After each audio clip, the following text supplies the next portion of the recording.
Simpan banyak-banyak dekat dalam akaun, tiba-tiba tak boleh keluarkan pula. Kejap. Untuk mengetahui semua, emas yang kita simpan dekat dalam akaun Emas Gap adalah berlandaskan 100% emas fizikal. Jadi, Emas Gap ni adalah satu platform di mana kita menabung emas dengan bajet yang kecil.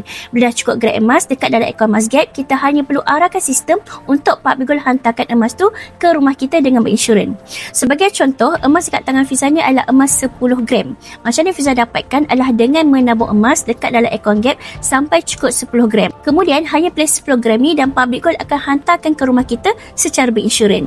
Lagipun, emas yang kita simpan dekat Public Gold ni adalah di bawah syarikat insurans Lompat International Berhad. Bagi sesiapa yang yakin dengan kredibiliti Public Gold, tak jadi masalah untuk kita menabung dan menyimpan emas dekat dalam Emas Gap.